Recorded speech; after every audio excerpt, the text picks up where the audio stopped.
धमकी दिया कि आपको गोली मार देंगे, आप बहुत उड़ते हो, गोली मार देंगे। उसका लड़का और उसका जो बड़ा पिता है रामदेव राम और राजदेव राम, तुम्हारा लड़का पढ़ता है, उसको भी गोली मार देंगे। और सबको अतिक्रमण हटा है तो अब आप पर ही आरोप लग रहा है कि आपने गलत किया या आपने रिश्वत वगैरह दी थी, पैसे खिलाए थे किसी? नहीं। एक पुरानी शायरी है कि वो कत्ल भी करते हैं तो चर्चा नहीं होती, हम आहें भी भर दे तो हो जाते हैं बदनाम। इस वक्त हम विजयपुर प्रखंड के बंगरा बाजार में मौजूद हैं। ये वही जगह है जहां कल स्थानीय शासन प्रशासन ने अतिक्रमण हटाया था। यूं तो बिहार का शासन और प्रशासन विशेषकर जमीनी विवाद के मामले में, अतिक्रमण के मामले में जितना ढीला रवैया बरतता है उसके ऊपर एक अलग से कवरेज भी की जा सकती है, लेकिन यहाँ पर शासन प्रशासन ने थोड़ी सी मुस्तैदी दिखाई। एक जमीन को अतिक्रमण से मुक्त कराया गया, जिसके बाद से तमाम वीडियोस सोशल मीडिया पर वायरल होने लगे और उन वीडियोस में ये कहा गया कि प्रशासन ने एक पक्षीय कार्रवाई की है। इसे लेकर के जब हमने अंचल अधिकारी से बात की तो उन्होंने केवल इतना कहा कि मैंने नियमों के तहत कार्रवाई की है, सरकारी जमीन को अतिक्रमण से मुक्त कराया है। लेकिन और भी आरोप जो कुछ लग रहे थे उस पर उन्होंने कहा कि आप घटना स्थल पर जाकर के, जिस जमीन पर अतिक्रमण था वहां पर जाकर के अन्य लोगों से बातचीत कर लीजिए। उसी अन्य लोगों में से एक व्यक्ति हमारे साथ मौजूद है जिनका नाम टुनटुन शाह है। सबसे पहले हम आपसे जानेंगे शाह जी, ये कैसी जमीन थी, क्या विवाद था इसका? ये हमारी जमीन है जी। हमारे जमीन के आगे जमीन पर ईंट रख दिए थे रामदेव राम और राजदेव राम, उनका लड़का चंदन राम जी। और बोले कि ईंट हटा दो, हमको घर बनाना है, दुकान बनाना है। तो उसने बोला कि नहीं हटेगा, हम हरजन है, हम जहाँ पैर धर देते हैं वो जमीन हमारी हो जाती है। और ना हमको धमकी दिया कि आपको गोली मार देंगे, आप बहुत उड़ते हो, गोली मार देंगे। उसका लड़का और उसका जो बड़ा पिता है रामदेव राम और राजदेव राम, तुम्हारा लड़का पढ़ता है, उसको भी गोली मार देंगे, सबको मार देंगे। जब इतना सब कुछ आपके साथ हो रहा था तो आपने शासन और प्रशासन की मदद ली, पुलिस में कंप्लेन की थी? हाँ, पुलिस में कंप्लेन दिए तो हमको सूरज सिंह जो बड़ा बाबू थे, हाँ शर्मा जी, वो हमको बोले कि आप आवेदन दे दीजिए और एक जाकर सीओ साहब के दिए। तो सीओ साहब के दिए, सीओ साहब बोले और वो बोले कि हम कार्रवाई करेंगे उस पर। उसके बाद हमने चले गए एसडीओ साहब के पास। एसडीओ साहब के पास गए तो बोले कि हमारे जमीन हरजन ने छेक लिए हैं। तो बोले कोई भी जात होगा उसका जमीन का आपका दिवाया जाएगा। उसके बाद हमने डीएम साहब के पास गए। डीएम साहब बोले, हम बोले देखिए एक हरजन है। अच्छा, ये जो आप दफ्तरों का चक्कर लगा रहे थे सीओ साहब के पास, डीएम साहब के पास, कितने दिन से लगा रहे थे? 2 साल से लगा रहे हैं जी। हमको जब उसने हमको गाली देने लगा, हमारा लड़का पटना पढ़ता है, अब पटना से आया था तो दुकान पर इसकी औरत जाकर गाली देने लगी, भद्र भद्र गाली। उसका सब वीडियो हम रिकॉर्ड किए हैं, जितना गाली दिया है। ये भूमि माफिया है, हमारा जमीन कब्जा किया है, इसको सजा होना चाहिए 10 साल का। यही आप लोग से अपील है। हमारा लड़का 19 तारीख को आक्रमण हटा है, वो पटना परीक्षा देने गया था, उसका नाम इसमें बोल रहा है अंड बंड करके। हमारा एक उत्तम नाम का भतीजा है, वो मास्टर है, वो पढ़ाने गया है, उसका नाम बोलता है। जब ही ना तब कार्रवाई तो प्रशासन ने की थी, आप लोगों की क्या भूमिका थी? जैसा कि आरोप लग रहा है कि आप लोग सामान हटा रहे थे, आप लोग घर में जाकर के पैसा निकाल करके लाए, क्या निकाल रहे थे? हम लोग कुछ नहीं निकाले, हम लोग अपना जमीन पर खड़े थे। वो हमारी जमीन है तो वहाँ खड़ा तो रहना पड़ेगा ना।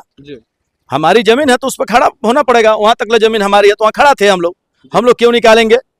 वो सीओ साहब बोले कि हटा लो सामान, हम लोग अपना खड़ा थे, हम लोग क्यों हटाएंगे? हमारा अपना जमीन है, वो जमीन तो हमारा है जी, वहां पर खड़ा हो सकते हैं कि नहीं खड़ा हो सकते हैं?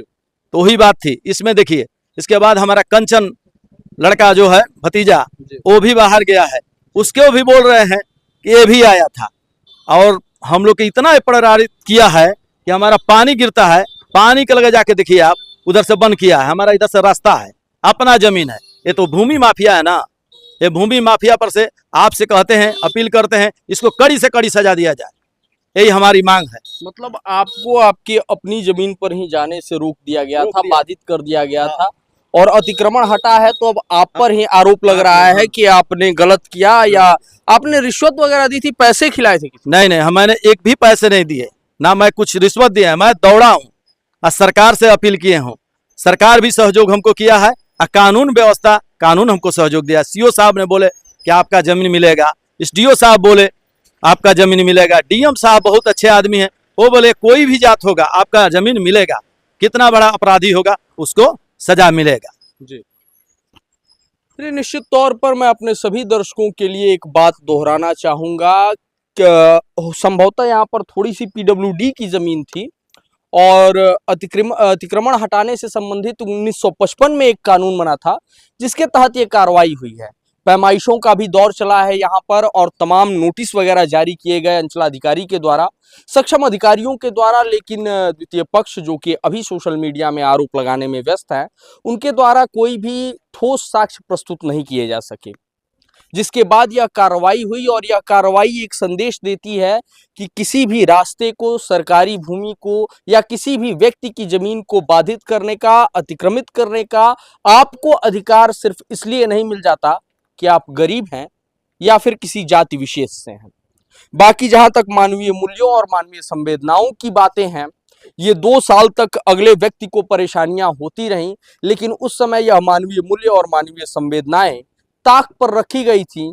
किसी ने एक बार भी इस व्यक्ति की जो लाखों करोड़ों की संपत्ति बाधित हो रही थी, जिसका कि कोई कहा जाए कि उपयोग नहीं हो पा रहा था, सिर्फ और सिर्फ थोड़े से अतिक्रमण की वजह से, इसके ऊपर कोई क्या कहा जाए कि इनके ऊपर कोई संवेदना उस समय लागू नहीं हो रही थी। इनके लिए किसी को वो मानवीय मूल्य दिखाई नहीं दे रहे थे। चलते चलते हमारे माध्यम से जो भी लोग आपको देख रहे हैं, निश्चित तौर पर उसमें बड़ी संख्या में समाज के सक्षम अधिकारी और पदाधिकारी भी शामिल हैं। उनसे आप क्या कहना चाहेंगे? हम उनसे यही कहना चाहेंगे कि हमारा जमीन हमको आपस दिलवा दें बहुत जल्दी, हम क्योंकि उसमें दुकान हमको बनवाना है। अभी आपको जमीन पूरी तरीके से वापस नहीं मिली है। हमारी जमीन अभी कब्जे में है। आप देख सकते हैं, वो अपना जमीन में घर बनवाए हैं, हमारे जमीन में सब कुछ रखे हैं, देख लीजिए आप जी। हाँ, हमारे जमीन में सब कुछ रखे हैं, हमारे जमीन में हर चीज रखे हैं, देख लीजिए आप। तो पैमाइश हुई है ना हाँ, इसकी, हाँ, इसके बावजूद कब्जा नहीं हटा नहीं हटा है, मापी हुआ है, सरकारी मापी हुआ, आप देख लीजिए, देख सकते हैं सर। सरकारी स्क्रीन पे आप दस्तावेज देख पा रहे हैं, यहाँ पर चिन्हित करके दर्शाया गया है कि आवेदक की भूमि कितनी है और कितनी भूमि उसमें से अतिक्रमित है। ये आप स्क्रीन पर चल रहे वीडियो में देख पा रहे हैं सरकारी नाप। और यहाँ पर मौजूद लोगों के ऊपर भी आप देख सकते हैं, दाहिने तरफ जितनी भी दुकानें हैं, ये टुनटुन शाह और उनके परिवार से संबंधित लोगों की, आप ही लोगों की दुकानें हैं ना? हमारी सब। और इसके बावजूद थोड़ी सी जमीनें जो आपकी बची हुई हैं, जो अतिक्रमण की वजह से बाधित थी, और पीडब्ल्यूडी से सीओ साहब ने अतिक्रमण हटाया शासन और प्रशासन की मदद लेकर। इसमें इस परिवार की कोई भूमिका नहीं थी, फिर भी इस परिवार को दबाव झेलना पड़ रहा है, तनाव झेलना पड़ रहा है, तमाम तरीके के आरोपों का सामना करना पड़ रहा है। और सबसे बड़ी बात, मीडिया ट्रायल इस परिवार का हो रहा है कि इस परिवार ने जो किया वो गलत था। अपने हक के लिए आवाज उठाना, शासन और प्रशासन के पास जाना अगर गलत माना जाएगा, तो समाज में आने वाले वक्त की कल्पना कीजिए कि आप और हम जैसे लोग कहां जाएंगे जब हमारे साथ ऐसी परिस्थितियां उत्पन्न होंगी। वीडियो अच्छी लगी हो तो ज्यादा से ज्यादा लोगों तक शेयर कीजिए। फिर मिलता है किसी और वीडियो में, तब तक के लिए नमस्कार।